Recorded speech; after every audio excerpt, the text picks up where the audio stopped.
Welcome back to the weekly news roundup. Well, I didn't lose my voice, but I did get a little bit kind of weird and sick in the middle. So I did keep this show a little bit short, but hopefully we should be okay. But if I have to mute myself and use my tissues, I will go ahead and do so. It has been an interesting week for sure. And we are going to, let's see, anything special going on? No, I think we're slowing down to, I got most of what I needed to get done, and then we'll be changing some things around here in a little bit, and stay tuned for that, but that might be a few weeks out yet. We will see how things go. I am on Starlink tonight, and that means that we will drop some frames from time to time. I know people telling me, you should just go to Starlink, because, you know, like 5 places in the country I could never get cellular. And the reality is Starlink, despite having like 200 down and 30 up consistently, it still drops frames. I've already dropped 31% of frames on this. And that's insane, but that's better than I would get if I were trying to do cellular from here. So it works, but just be aware, if you're watching this live, yes, expect a little bit of buffering today because of the Starlink. And for those of you who have heard this announcement, if people comment on it later on while I'm in the middle of the content portion, then please remind them of that, so that you know, people are aware of the reason why for that. We do have one main topic today, and before we get into that, if you want to help support the channel, have a look at the website, switchedtolinux.com/support. I do not do sponsorships. We do have a small limited number of affiliates there, and we have subscribes to our Patreon and locals if you want to help support the channel over there. All that information is on switchedtolinux.com/support. And with that, I think we will probably get into our first topic. And hold on a second here. Something has messed up. There it is. Okay, I got some weird pop-up on the thing. Like, what's going on here? Yeah, they gave me some full-screen pop-up that I wanted to have a look at here. Welcome back to the weekly news roundup. And today we want to talk about get all that technology out of our education. I messed up the very intro, but that's okay. That's how passionate I am against this nonsense. Technology is shown as this, it's going to be this remarkable tool, and we've always known it doesn't actually work. If you read the book by Neil Postman from the 1980s called The Disappearance of Childhood, he actually has a couple chapters in there on the emerging, at that time in the early 80s, the emerging technology that, you know, and for my generation, growing up one of those little 80s kids, and I don't know, you got younger guys can't relate to it, but they would wheel in this giant cart with a huge TV, you know, put down with bungee ties down to this little rack in a VCR, because like the school had like 5 of them, you know. I know that's hard for you to believe with every classroom having 7,000 computers in it right now, but we'd have that little thing called in, and we all get excited because we're going to watch some video. Yeah, you know. And so, you know, usually it was something like Reading Rainbow or something weird like that. So they'd come in and they'd, you know, watch something. And what they found in the early 80s that Neil Postman reported on in that book was that looking at something on video and utilizing this type of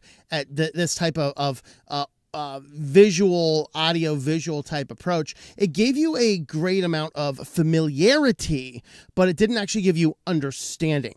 And that was an interesting thing as I read that, because later in high school, I read some psychology texts from the 60s on learning education. I want to say the guy, I can't remember the guy's name.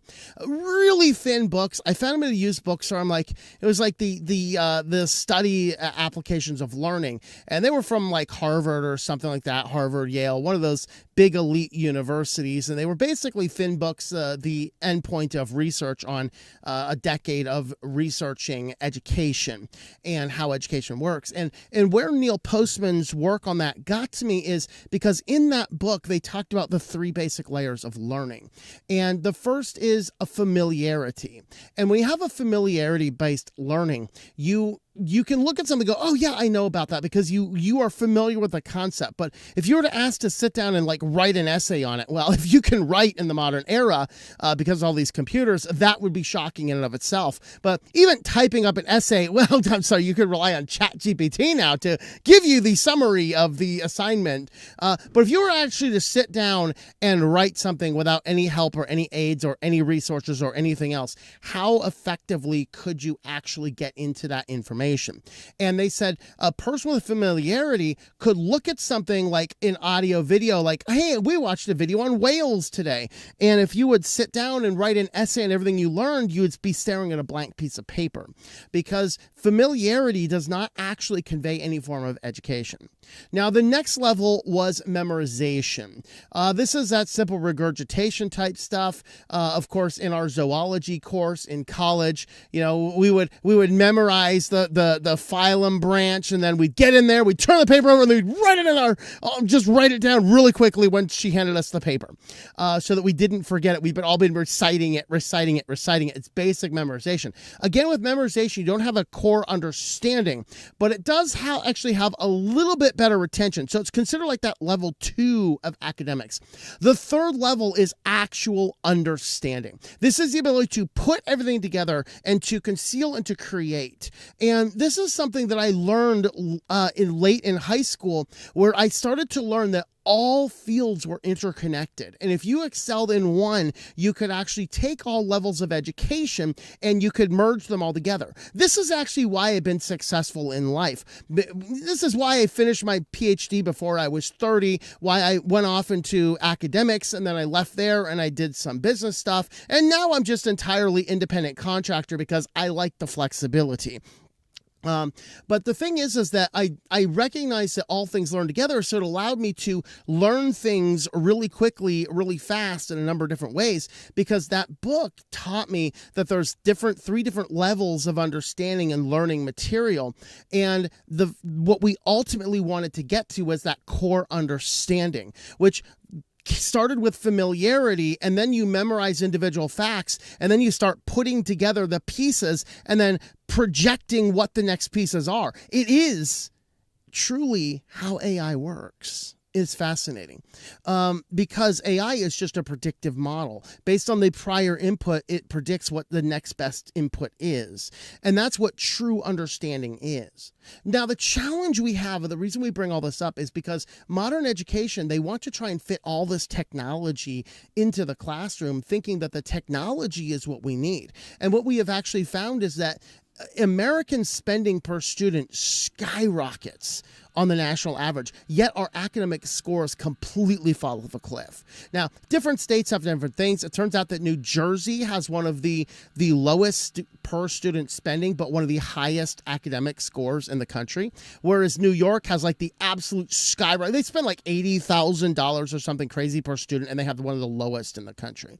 And so there's a lot of kind of back and forth, but as a national average, we tend to spend a whole lot more per student, yet we have lower educational outcomes in the form of, can our students actually read and write and do basic math and have fundamental understanding of science? And no, we are producing a bunch of blithering idiots.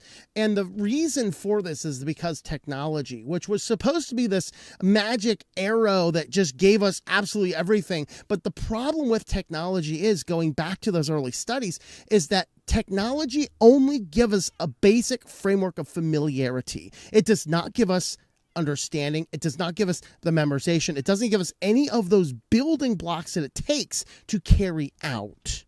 And this is important because we're going to look at a couple of articles here. Now, a couple of our articles here are from a couple years ago now, but they are important for our final article that did come out this week.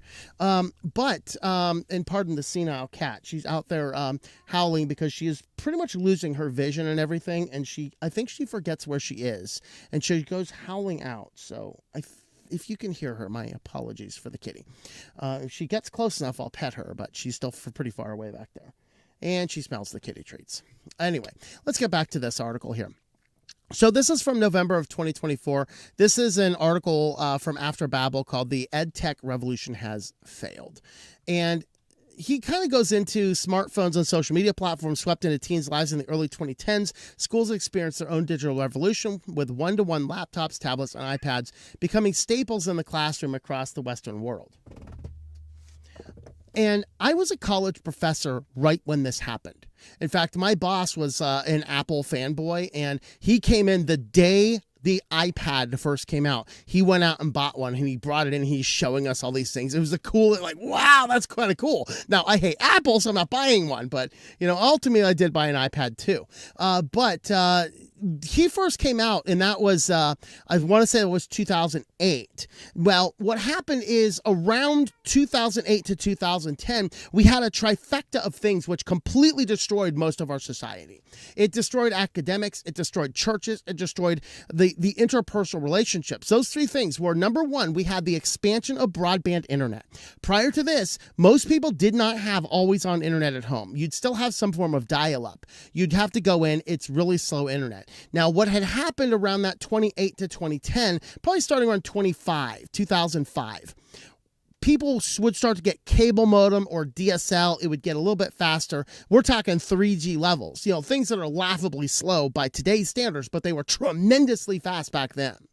All right, so you get that coming in right when you have these tablets and these smartphones coming in. And it's not that they just arrived. I mean, around that time, BlackBerries were there. In fact, I have sermons that I delivered when I was working with the college, this college student Christian group.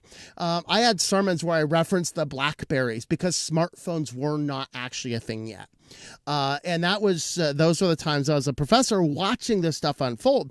And then what happened then is you had the last thing that happened was social media. So now what we used to have inside of colleges, and I witnessed this as a college professor and as a student, understand I went to 4 years of undergrad and I sat in the hallways as a student and studying things and reading through my notes, waiting for the classroom to open or whatever else. Or we'd sit with couple of other people that also show up to do the same thing, and we quizzed each other, and we had some form of social interaction. And I was through graduate school right when social media first started making its scene, although still very rare because you couldn't have it with you personally. You might go home late at night and look at MySpace, but it wasn't something you carried around with you all the time. I mean, I was cutting edge. I carried around a laptop with Windows 3.1 on it, okay? By the end of college, I had a Windows 98 machine, and I paid thousands of dollars for that thing. It was incredible. All right. But around that time, we would still sit in the class, in the hallways. We would socialize. We would talk. But right when this happened, 28 to 2010, the phones came out, the broadband internet, the social media, and I noticed it immediately. Students sat there just staring at their phones. Isolation started to happen. Friends stopped forming. All sorts of issues had occurred from this.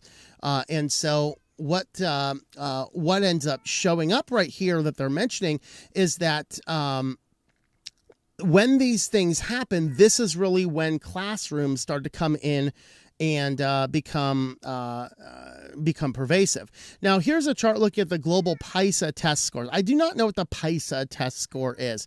I'm guessing it's something equivalent to the SAT or ACTs over here. Hey, shush it. That cat is actually driving me crazy. Would you stop it? I don't know if you can hear her or not, but she's up constantly. So anyway, the PISA scores, and this starts in year 2000, and this is that inflection point right here at 2010. And you can see the reading scores in yellow completely fall off the cliff. You can see the math scores here also completely fall off the cliff. The only one that doesn't completely fall off the cliff is science, but it declines quite significantly. And this is a massive decline. And you could probably say that the science here, this could be the ability to recognize familiarity. Familiarity will help you somewhat pass a multiple choice if it's not written as trick questions. But math and reading, these really are kind of pass-fail tests. And so I think that people can BS their way through science a whole lot more than they can BS through reading or math. And that's probably why we're seeing a little bit of that discrepancy there inside of the science. But this is actually the end result of putting all this technology in the classrooms. And then what he's going into here is he's kind of talking about how when we start using these technology resources, we start really shifting the fundamental design. And in my perspective, understanding how this education stuff works is that the technology has given our students a massive, broad, wading pool deep layer of familiarity with their various topics, maybe even enough to potentially pass a test if that test might be in a couple of days. But if you were to quiz them on what they might know as a comprehensive exam at the end of the year, they may not be able to retain all that much information. And that's one of those things to keep in mind. So one person in this says, students who use computers very frequently at school do a lot worse in most learning outcomes, and perhaps the most disappointing finding of the report is that technology is of little help in bridging the skills divide between the advantaged and the disadvantaged students. All right. This is another one here. Another series of reports showed that investing in air conditioning in school has a more beneficial impact on student learning than investing in laptops for everybody. So that's an interesting one. And our school had messed up air conditioners, so I understand that. You know, if the kids are there sweating all over the place and they're miserable, they're not paying as much attention. In fact, they might be falling asleep. Whereas if they're comfortable, they have a better chance of staying on. Now, he does mention here that, hey, the air conditioning goes up more than this. Well, it just turns out that pretty much doing anything effectively raises the scores, and we don't know exactly why this happens to be, but it does. It says nearly everything had a positive impact on student learning. Okay, so what do you want to pick? Well, pick the things that cause the most overall impact. All right, so they looked at dozens of meta-analyses comprising thousands of calculated effect sizes, has done little to quell excitement over digital technology in education, suggests that we may be dealing with less of an issue of evidence and more of an issue of wishful thinking. So this is constantly pushed on us because we think that this is going to be the thing that causes the massive amount of change. Okay, but the reality is it's not there. And we're not going to go into all these, but there's a couple of excuses people point out. The digital device has so much potential, and then they also say that they're not going anywhere. They also say that the schools are using digital devices incorrectly, of course. So you have a lot of those factors there. We're not going to dig a lot into that. It's just overall, the quality of education is not improved by technology. In fact, it decreases it. In fact, there was a case, I don't remember if we covered it on the news, but there was a case of parents who were actually trying to be good parents, trying to keep their children away from screens, recognizing the dangers of tablets, which, by the way, multiple medical associations warn us against tablets. So they have... they do not have, like, I think they allowed them to do a little bit with tablets at home, but like very, very, very strict limitations. Well, they go off to school and the school issues them an iPad, and then the school gives them like 3 hours of unsupervised wasting time on it. And so they found that their children were becoming unruly because the school gives them so much access to this tablet. So they're trying to sue the school, saying, hey, we are trying to be good parents to limit their screen time based on AMA recommendations, and here you are giving them a tablet that we don't agree with and then giving them free time on that device. This is unconscionable. And not only does it cause a massive increase in a lack of attention, increases the iPad child syndrome, but it also does not have a positive outcome anyway. Now, there was another article here from a Stanford report. This was another one which actually showed more issues with the privacy type stuff than I was actually expecting this to be a lot more about the previous one about the educational outcomes. But this is actually even more terrifying because this report here says that, hey, the modern technology in classrooms teaches our children to be ignorant with things. We give them these devices and tell them to fill out every bubble that pops up in front of them. Well, this makes them more susceptible to fall for scams because somebody sends them something. They're just now trained to just fill out anything that comes up in front of them. Not to mention the data trail you leave behind. And that's really what the Stanford report actually showed, which was interesting. It says this person witnessed the digital technologies making schools safer amidst of a global pandemic. that didn't impact children. Got it. Okay. So I want to tell you, I think the technologies are changing education for the better and we need to invest in them, but I just can't. All right. So, they mention over here the tools may be slowly poisoning us and making our schools worse. They go through some explanation in here, and these were some of the things that stuck out to me. They communicate with a finite set of tools and consume a set of media that is often algorithmically suggested. So by filtering all this technology in, now every single kid is on the exact same very few platforms, whether it's Canvas or whether it's PowerSchool for your LMS, and then whether you're on the Google Education Services or the Microsoft Education Services, and then 3 or 4 other quote-unquote academic systems. And the most terrifying thing here is the algorithmically suggested. I believe algorithms in technology should be banned, especially for children. Nothing produces a group of echo-chambered misinformation retards than an algorithm that says, oh, you like that? I'm going to feed you nothing but that until you have no diversity of opinion. Algorithms are what destroys things. Algorithms are what leads kids into anorexia. Algorithms are what leads kids into wrongful thinking. Algorithms are poison. They are the addiction. They are the things that are destroying us, and we are sending our kids to school and forcing those kids to utilize an algorithm which is producing addiction, all forms of weird brain chemistry things, actually damaging their actual ability to learn and to think. Of course, though, yeah, I'm not ignorant to the fact that that really is their goal, is that they don't think. That is another thought. All right. But it's all algorithmically suggested. So they say the deluge of difficult ethical and pedagogical questions around these tools are not just being broached in any meaningful ways in schools. So they're not really addressing real issues. The districts are utilizing tools without considering the wider spectrum of changes they have incurred alongside of them. So what's the impact of having Zoom? I got on an important Zoom call with somebody for some professional service, and it wants to record everything with AI. And there's no, I don't consent to AI, let me onto the call. It's consent to AI or leave the meeting. So he jumped on, and I immediately said, you have to turn off AI to continue this meeting. Well, AI can be used for... No, you're turning off AI or we're ending this meeting. All right. That is the I should not be forced to... you're either going to get bent over the table or not have the option.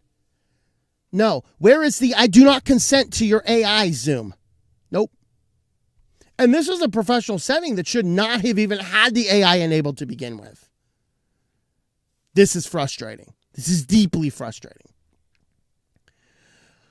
So the districts are not considering all these things going on. So the problem, they say, with the platforms is they amass a large amount of data, including small sensors on student ID cards that can track when the students enter schools, or as we talked about, when they can track when they're going to the bathroom or where they're at, things like that.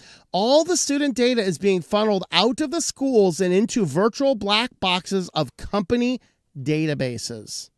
That is the important part here. So part of why I've grown so skeptical as the current digital revolution is because of how these tools reshape students' bodies and their relation to the world around them. This is great. Look at this. One of the greatest and implicit lessons that kids learn in schools today is that they must sacrifice their privacy in order to participate in conventional civic society. Let that one sink in. You have to do this, or you will not be able to participate in civic society. Pandemic has made the situation worse.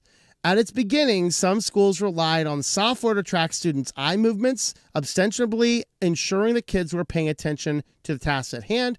These might have been seen as the best interest of students in their academic growth, but such practices are part of a larger and usually more invisible process of normalizing surveillance in the lives of youth today. That's all it is. Filter the children into these things so that we can harvest and collect their data. And how safe is that data? Well, I wanted to get into all of that because we had yet another academic breach. Now, we talked about, of course, the Power School breach, which was huge. And that guy got way too little jail time for it. This is another one. This is actually Canvas. So Canvas is used by many universities and K-12 schools to manage your learning. It contains private messages between students and their class and students and the teachers and the parents, all sorts of things like that. It could contain even disciplinary things. It could contain medical things. It could contain a lot of information, in addition to assignments and things like that. So 9,000 different schools had data leaked, 275 million students. Now, the thing about Canvas is it's used in college and in K-12, and we do not have a breakdown. How many of this was minors, K-12 kids in school? How many of this was college students? We don't know the answer to that. But we have all of these third parties involved, and they are collecting and amassing and storing all this data. The Power School one was particularly egregious because they were able to get data from like 10 years ago. Why on God's green earth is the students' data from 10 years ago hanging around on an internet-connected internet database? What in the hell is wrong with you people? I mean, I can understand keeping this thing around, but as a student, as a professor, you cannot access last year's courses. Why does the Canvas leave it around for so long? We don't have any information on that now, do we? But the infrastructure in a U.S.-based educational technology platform known for developing Canvas, one of the world's most widely used learning management systems, has breached. Canvas is used widely by schools and universities to manage courses, assignments, and online learning, raising concerns about student and staff data security. Company says the security incident appears to be contained while investigations continue. Of course, they're revoking privileges, rolling keys, etc., etc. They say indications of the information involved consist of certain identifying information of affected users, institutions such as names, email addresses, and student ID numbers, as well as messages among other users. So yes, we got all forms of messages. Oh, you now know that Johnny is misbehaving at school and what he's doing. Hey, they found no evidence of passwords, dates of birth, government identifiers, or financial information involved. Well, praise the Lord for that. I don't think Canvas collects financial information. I hope no financial information was breached. I've never known it to have that. Company states there is currently no evidence that passwords, dates of birth, or government or financial were impacted. Okay. And so this was spy hunters took responsibility for this and sent them a pay or leak ransomware notice. So that's exciting, guys. Isn't that wonderful? So we are forcing all this technology on our kids. It's very hard to opt out of it all, and then it just opens it all up for our kids' information to be grabbed and harvested and leaked and all that kind of stuff. So, hey, good feelings all around. Let me know your thoughts about all that in the comments down below. All right, let's check in on our comments. Hey, we haven't dropped a whole lot more frames in a while. That's good news. Let's see here. Checking in on Matrix. Oh, you guys are too active on Matrix. Oh, there's a van there. Birds aren't real. Oh, I was thinking somebody might have photoshopped me into that. I have evidence collected from my van life that I'm not sure birds are real.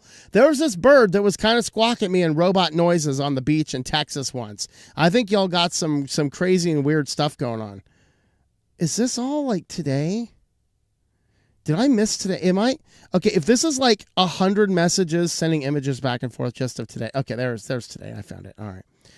Okay, backup machine. Yeah, Ivan's got the backup machine on, but that doesn't mean the band hammer is not busy. All right, doesn't autofill the name. Let's see. Thanks, Stallman. We're live. There you go. Technology is as dangerous as its user. AI has actually helped me write better because I don't use it as a replacement. Yeah, I mean, it can help you if you write a book and then have the AI help correct things. It actually can be pretty good. Can we just get rid of this internet crap? Yeah, that'd be a good idea. There you go. Nowadays, the kiddos just play around some stupid games on their phones. Yeah, and it's all brain dead content too. You know, it'd be useful if the kids were actually watching something useful, but they're sitting here watching the most brain dead, retarded crap, and then they're coming out like me, screaming, "Oh, Skippy, Skippy, 6'7", 6'7", and all this other nonsense." Jeez. Yeah. Investing in air conditioning is more beneficial than investing in technology. Yep. Tell that to Greta Thunberg. Hey man. I haven't followed Greta for a while. Saw some highlight about some weird boat with rubbers all over it. Is that true? I have no idea what's going on with Greta Thunberg right now. Degenerate freak. What is that? One person calls her the Doom Goblin. All right, ruins or dopamine? Dopamine, that's the one. I was just watching a thing on like serotonin today. I was like, it's not serotonin. What one is it? It's dopamine. That's right. Yeah. All right. Yeah, there you go. All right, check in on Rumble. Dan's over there. Greetings, Dan. William Hackman, hello. Yes, I do apologize. I didn't get Rumble up last week. We had a whoopsie on my end. Is age verification going to be seen in schools? Oh, most doubtably. Verify your age. Wait, what? All right, 9 watching on Odyssey. Whoever in Odyssey this. I was over there. Elis World, greetings. Okay, I was in middle school only. Jobs era. White MacBooks was in the carts was very often when they appeared. Yeah, we had Apple IIe's in our schools during that time. Slightly blurry overhead projector. Yep, I used some of those.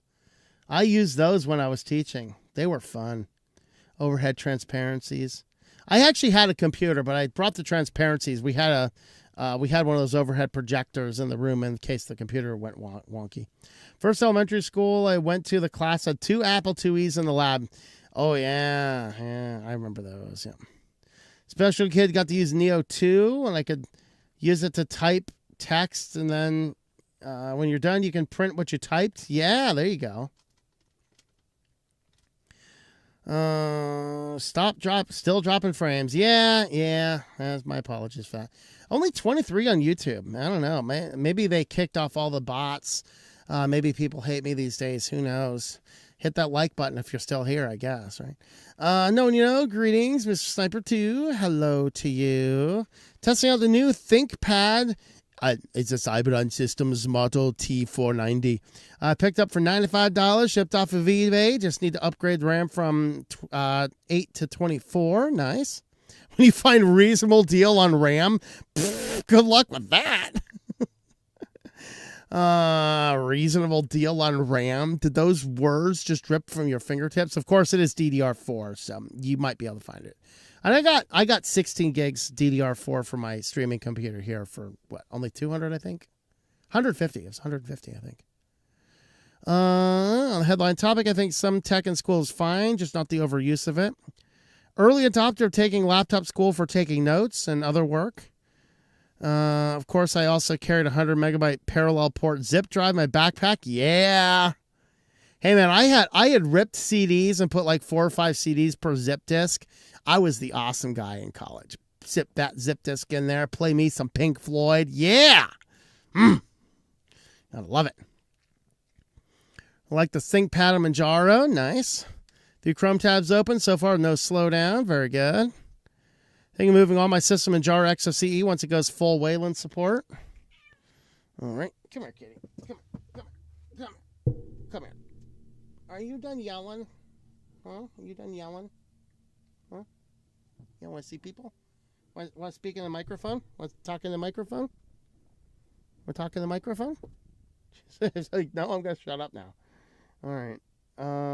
Let's see. Hello, William Hackman. Greetings to you. Even Google Gemini, I was comparing the differences between Manjaro and Gnome. KDE ended up not liking Gnome. Okay. Basically said Brian Lunduke was in the right on all of it. I was shocked. Wow, look at that. Based.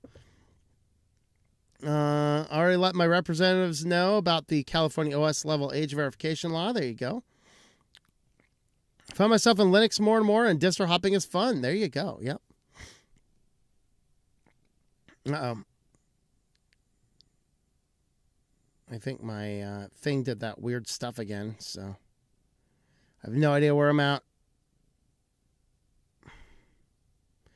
I'm just going to pick up somewhere because my YouTube did that weird thing with the comments, and I have no idea where I'm at now. All right. You have it on a house roof in a single story. Lower latency. Oh, for what? Okay.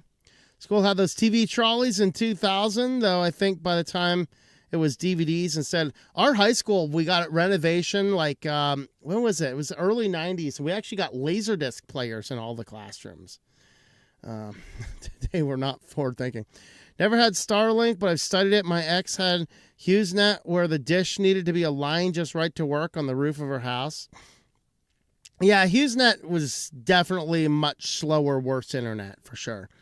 My Starlink dish is not properly aligned. I tried to align it up and I just couldn't get it lined up right. So I just kind of let it fall where it lay, and it kind of thinks it's sideways, but it still works just fine.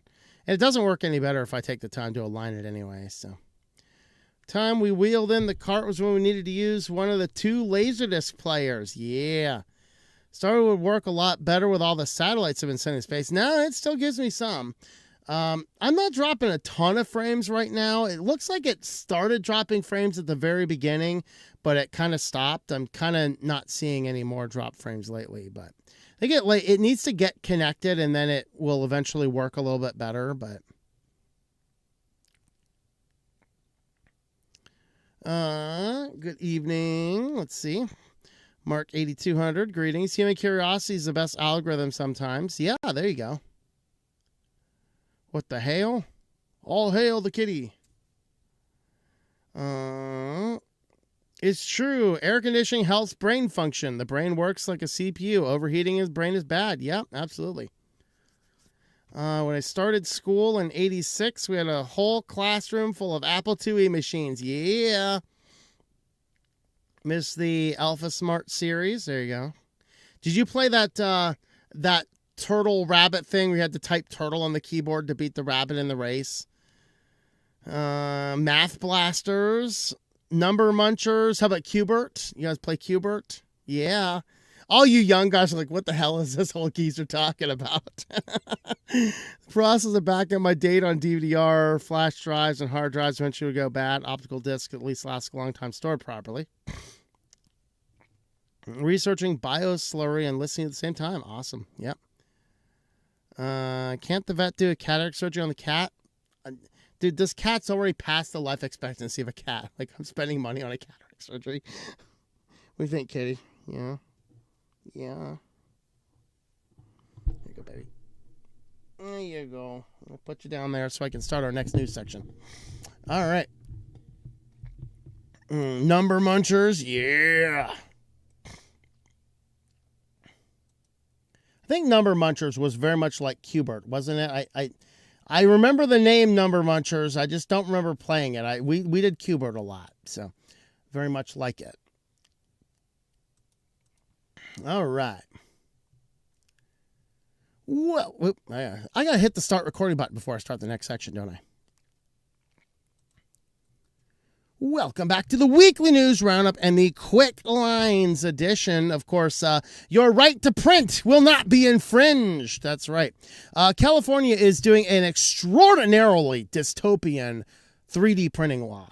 And this thing is so bad, and it's just in the legislative phases. It's not yet passed through any house or anything yet. This needs to be stopped. This is a horrible bill. It not only does it make requirements on the manufacturers of the printers themselves. It also puts limitations on the end user. So if you purchase a 3D printer, the law forbids you from using any software which can bypass a database of bad files or bad looks like files, which basically means a database is going to be created and constantly updated, and the software for your 3D printer must constantly check against that database before anything is printed. And of course, once that is put in there, and they're going to start it with the scary ghost guns. They're going to start it with that nonsense. You know, it sounds like you're already infringing my right to bear arms. But outside of that, what if now the companies come in and say, hey, if I slip you $1 million for your next campaign funding, do you think you can add copyrighted materials to that too? Which is kind of funny because I have a friend of mine with a 3D printer and he plays Settlers of Catan. And they have spent the last few years developing the most amazing Settlers of Catan board that actually has, it is put together from pieces from Star Wars, Star Trek, Hobbit, Lord of the Rings, Stargate, all of the cool geeky things this channel would absolutely love. They spent the time, they printed these things out, they found models for everything, they printed them out, and then they hand painted them all, and it is the most amazing Settlers of Catan board you will ever see in your life. And of course, if that is all, if it checks for copyright stuff, oh, I don't know, that thing looks like a Stargate. We can't print that. Oh, you're trying to print a Millennium Falcon? No, you're not.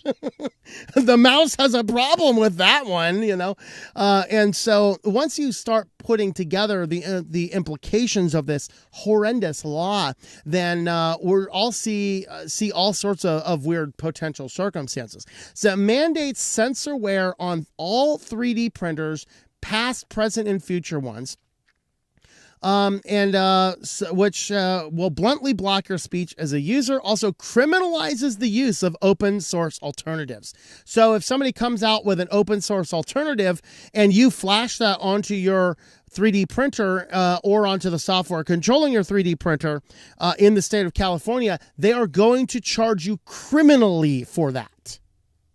What we'll do is hurt innovation in the state and risk a slew of new consumer law harms, ranging from surveillance to platform lock-in. California must stand with creators and reject the legislation before it's too late.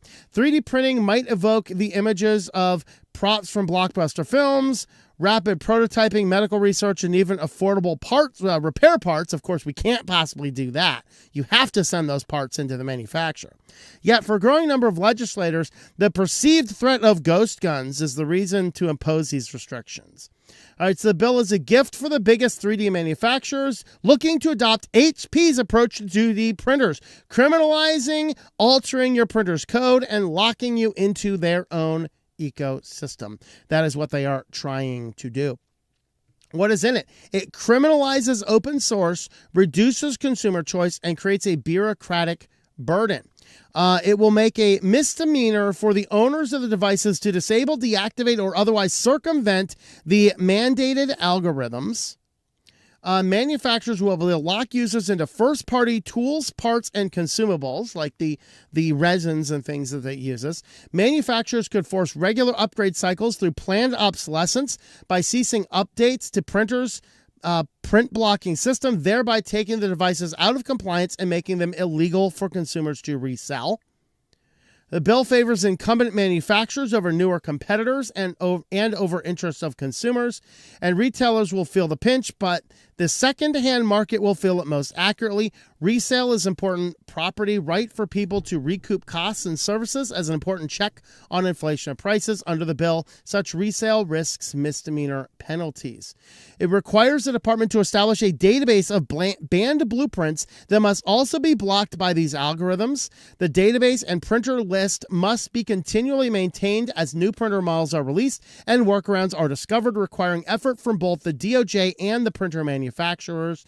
And the database is meant for firearm parts, but can easily be expanded to copyright or political speech items. Scans meant to be ethereal can be collected and surveilled. This is a horrible thing. And overall, it will definitely infringe your right to 3D print, and definitely goes way beyond the scope of anything there. So if you are in California, you need to fight against this like yesterday. All right, and moving on to our QuickLines, Meta decides that they want to get even more dystopian here. They're going to use AI to analyze your height and bone structure to identify if users are underage. Coming from the platform where all the people didn't seem to have a problem with the AI talking romantically to your minor children. Yeah, I just don't want the Meta's AI to be surveilling the height and bone structure of my children. Sounds a little bit creepy to me, but that's kind of what they're trying to do. They're going to start using AI to scan photos and videos for visual clues to see if a user is under 13 and should be removed from Facebook and Instagram.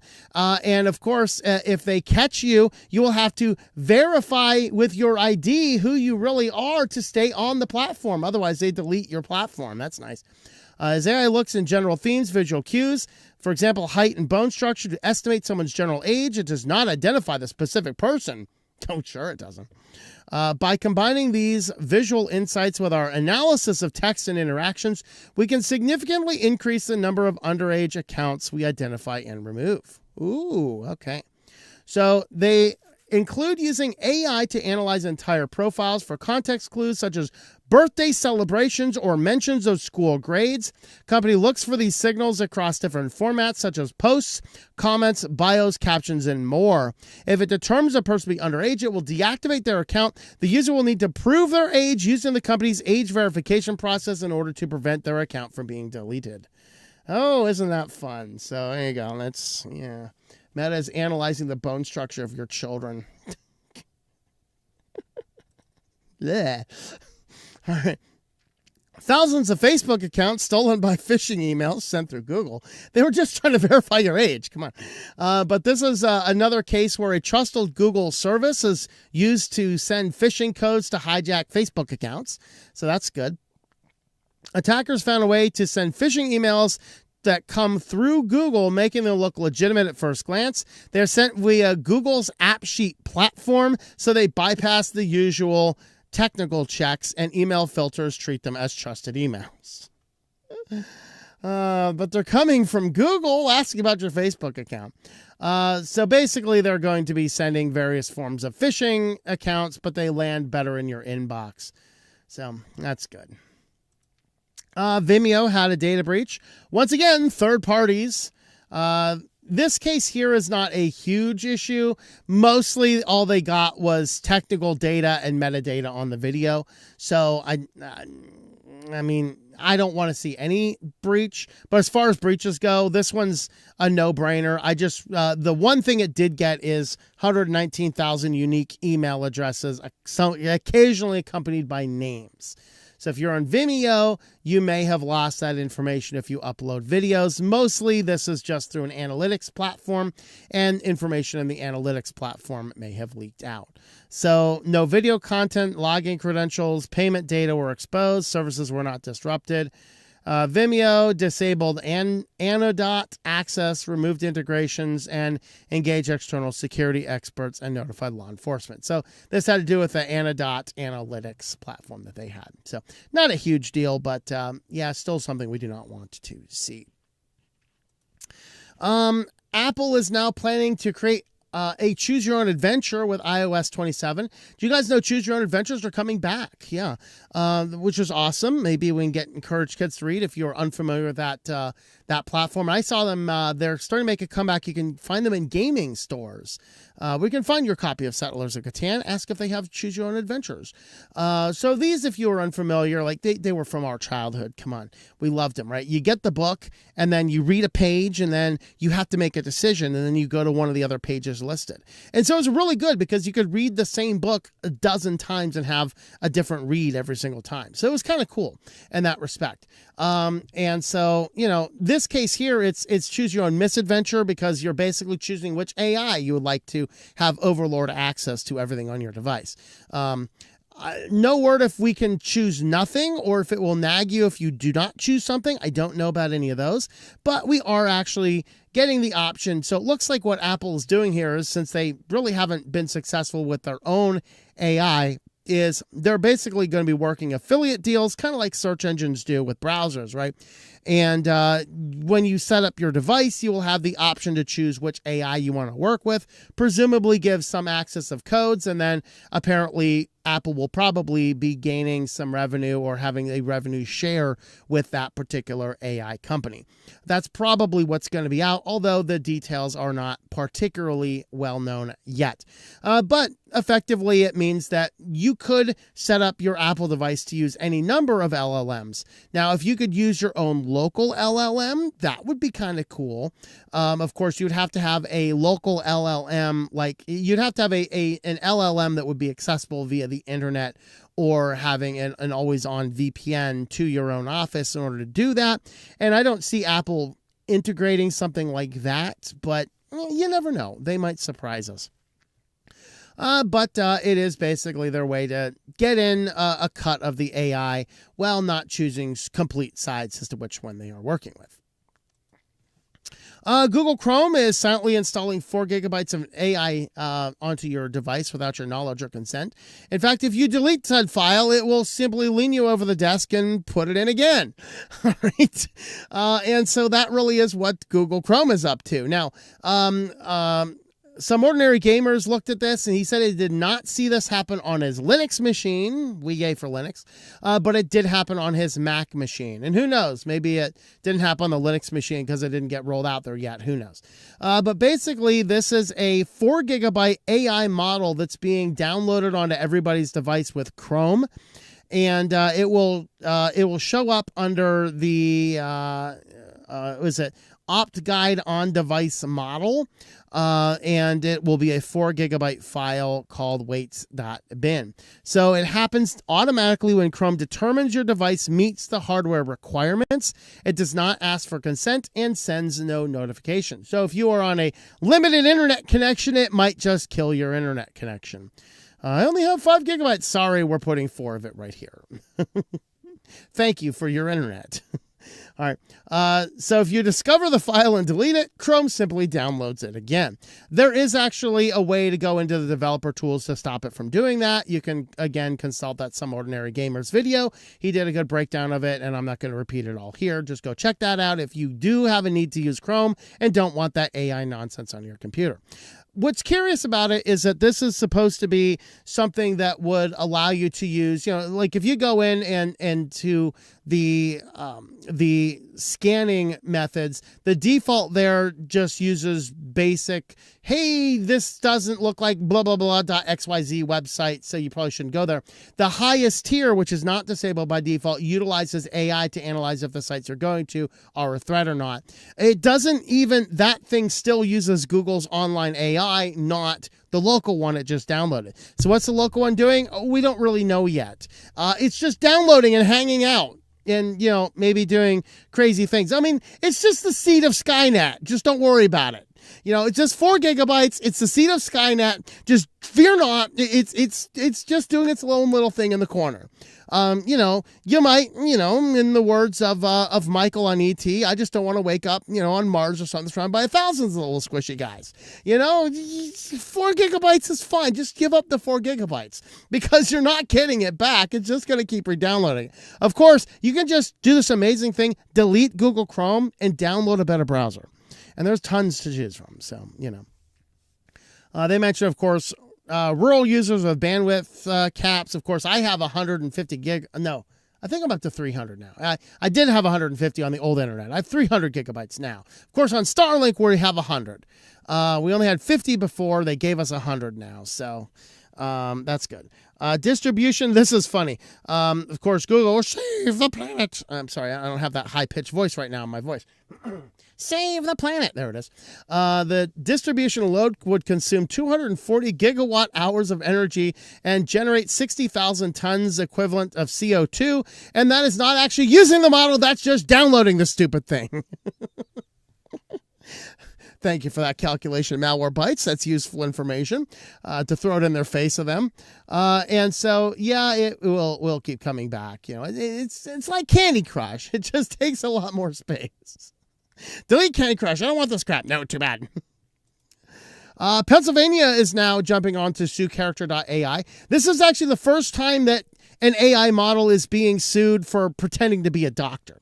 That was significant here. So basically, Commonwealth of Pennsylvania filed a lawsuit against character.ai, claiming that one of the company's chatbots masqueraded as a psychiatrist in violation of the state's medical licensing rules. Wonderful. So Pennsylvanians deserve to know who or what they're interacting with when it comes to their health. We will not allow companies to deploy AI tools that mislead people into believing they are receiving advice from a licensed medical professional. So according to state filing, character AI chatbot called Emily presented itself as a licensed psychiatrist during testing by a state professional conduct investigator, maintaining the pretense that even as the investigator sought treatment for depression. All right, so the AI also fabricated a serial number for her state medical license. And of course, the representative for character AI says, user safety is the highest of company profiles. I just think PR people should be fired. We don't believe anything you're saying anyway. Y'all lie more than politicians. I mean, you can tell they're lying if their lips are moving. You know what I mean? I mean, user safety is our highest priority.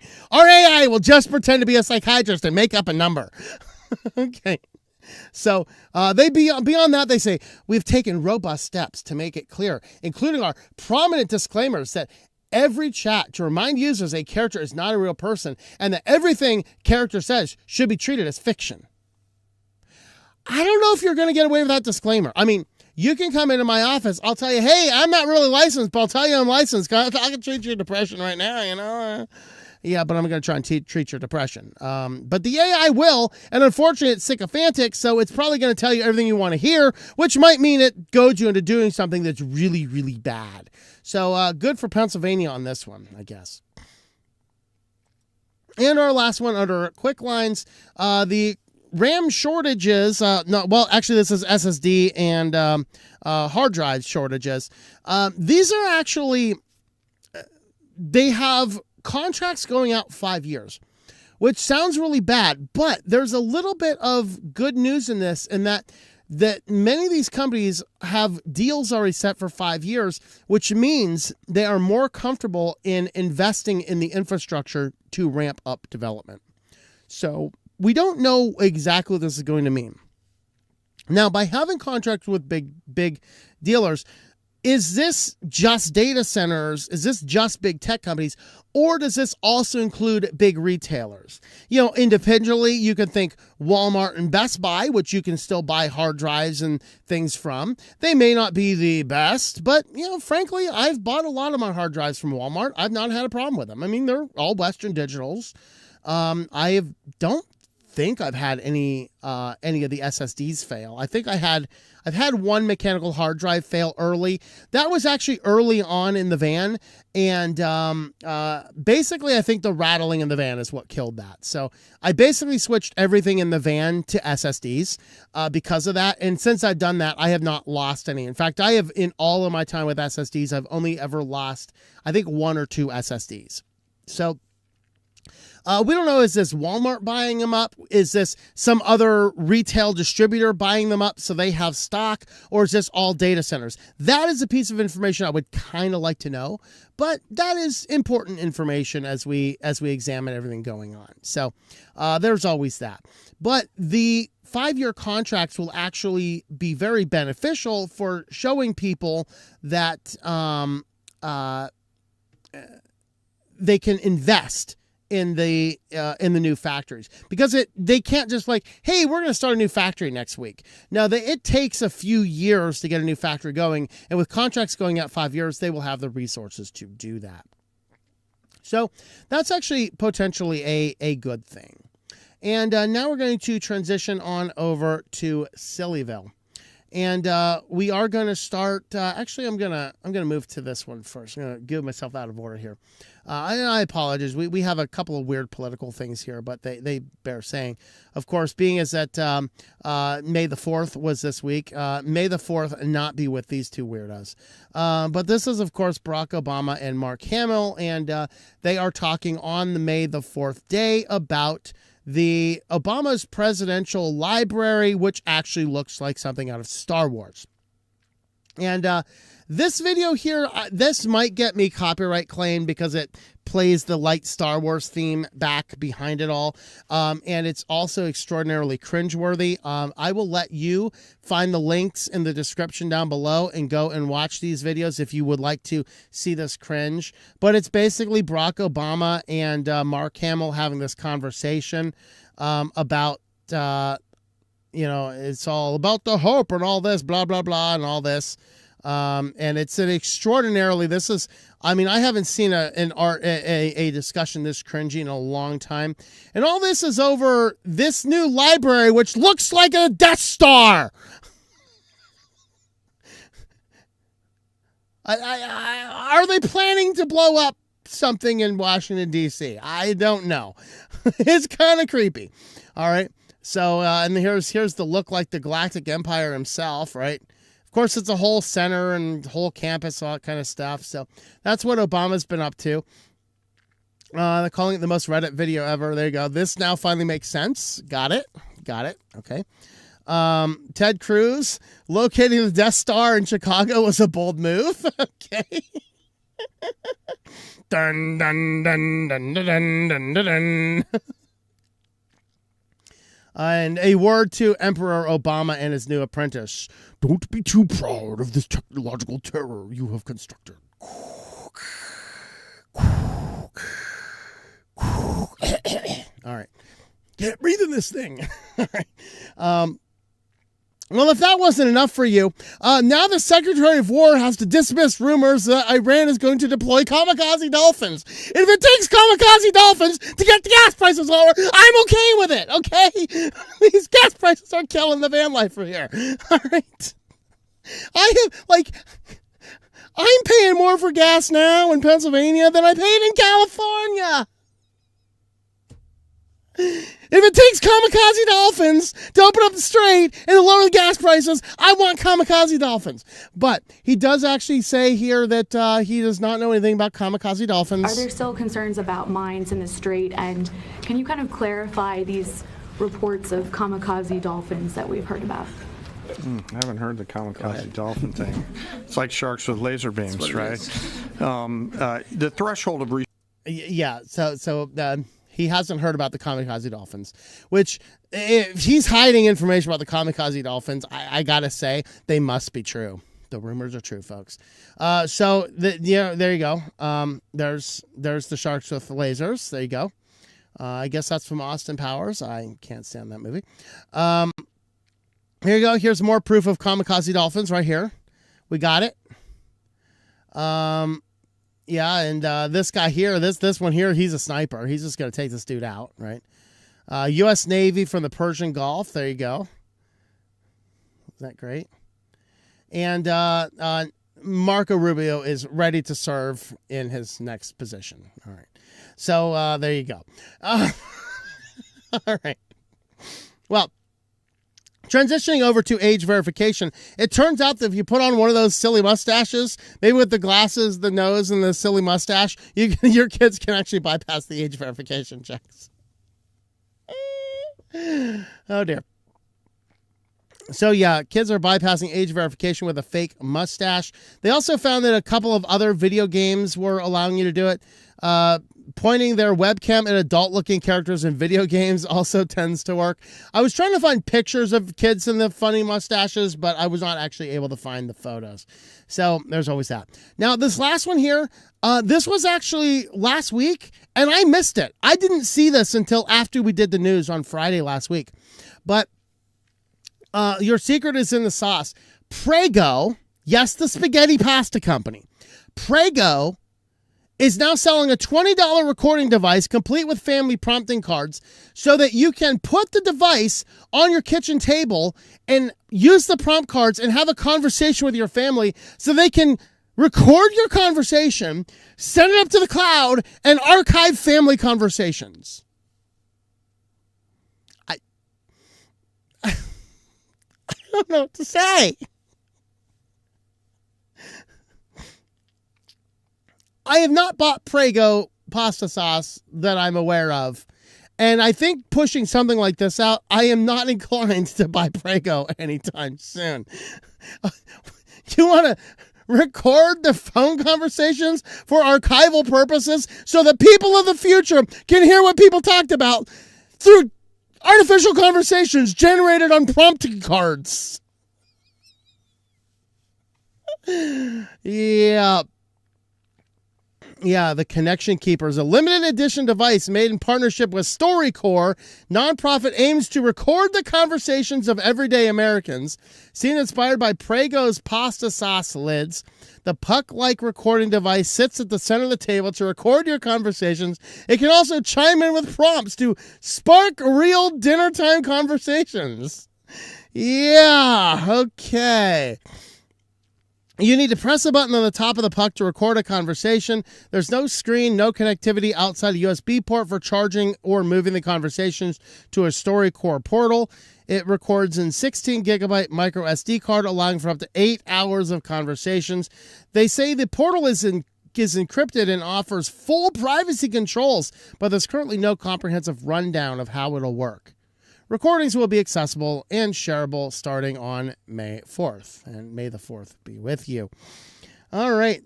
They will keep them private by default. You can upload them to the nonprofit's public archive. If you do this, be aware anyone online can access your family's conversations. What? What? I'm paused it out. It's cloudy with a chance of meatballs, folks. Cloudy with a chance of meatballs. If you want to help support this nonsense, have a look over at switchedtolinux.com/support. Not the Prego crap. The guy talking about the Prego crap, all right? So if you want to help support the channel, switchedtolinux.com/support. Thanks for watching. Let me know your thoughts about all these in the comments down below. All right. Let's go ahead and feed the beast.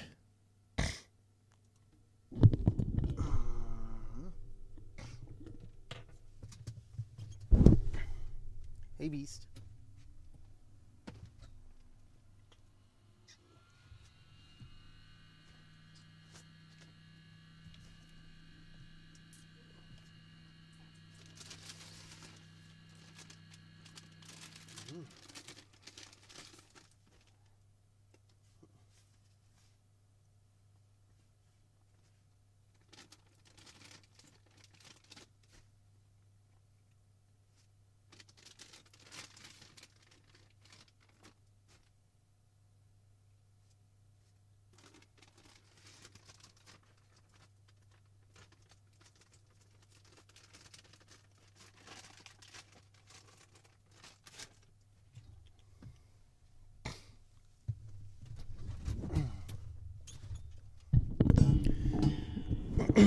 All right.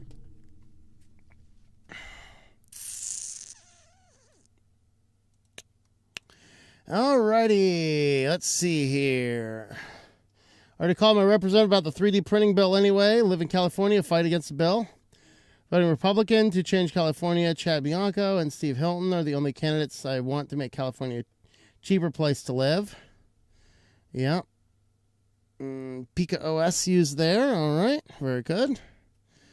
Let me get my Matrix server back up and running here. Oh, Lord. Random guy just gave us a picture of a kid in a mustache in the Matrix server. That's too good. All right. Anything else huge and significant over there? Nah, I don't see much over there. You want to make a server? A Grok server. Has quite a cozy setup in his van, just noticed. Yes, I do have a cozy setup in my van. All right. Let's see. Over on Odyssey, Apple CEO is changing to a jobs era guy. Yep, saw that. New draconian laws coming down the pike. They'll probably soon outlaw Linux for personal use in the next 5 years. I remember years ago, mainstream news said most Linux users are criminals and hackers. Yeah, probably Microsoft, Apple sponsored story. Yep. Yeah, well, unfortunately, I have a couple of registered businesses, so I am required to use Linux for my infrastructure to keep my business safe. So I don't know about all y'all, but maybe I'll have to do a video about how to create an LLC. Right. Happy Cat. Yep. Is the cat still alive or not? Yes, he is. Yeah. Huh. Yes. For a little while anyway, huh? Yes. Maybe the vet can give the cat bionic eyes. Yeah, there you go. The $6 million cat. Yeah, if I had $6 million, I'm not sure I'd spend it on the cat. Well, if I had $6 million, I don't know. Might do something with the cat. But what do you think, huh? What do you think? Yeah. Yeah. Number munchers help teach basic adding, subtract, multiplication. Let me look up which one number munchers was again. Let me see number munchers real quick. I remember number munchers. Yeah, we did play number munchers. Multiples of 19, how evil. Greater than 10, multiples of 5, yeah. Here you go. For you uninitiated, here's number munchers. You got to go in here, find every number with a multiple of 2, jump around and eat it, press the space bar. Yeah. Those were the good old days. Let's see. Internet goes and the server goes down. Can't print 3D. Open the hardware is now just as bad as hurting a human. Yep. Sound like a fellow Gen X. Only Gen X would know $6 Million Man. There you go. Yep.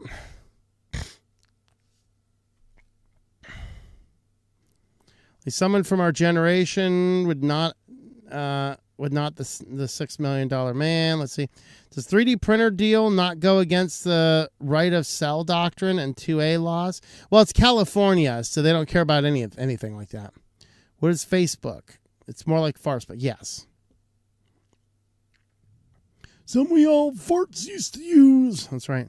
We need your child's data in order to stop collecting your child's data. Choose your own adventure. Isn't that what distro hopping is for? Yes, it is, actually. Choose your own adventure. Distro hopping for adults. All right. Apple has failed so hard at making their own AI for Siri, they gave up and are paying Google to do a custom Gemini disguised as Siri. Yeah. Not use Google Drive or Chromium anymore. Use Waterfox. There you go. Does this affect all Chromium-based browsers or just the main Google Chrome? Looks like it's just the main Google Chrome. However, the desktop app from Anthropic, like the Claude desktop app, will download connectors for all Chromium-based browsers, at least all major ones. 1.21 gigawatts, Marty. That's right. Dolphins for war. That's right. Do it with the Prego. Get a family, Tom. All right. Sorry, don't seem here. I was looking for RAM. Got a 16 gig of DDR4. 54. Nice. Not too bad. Just downclock the speed it needs to run at. Yep. Feed the kitty time. Indeed. Kitty is fed.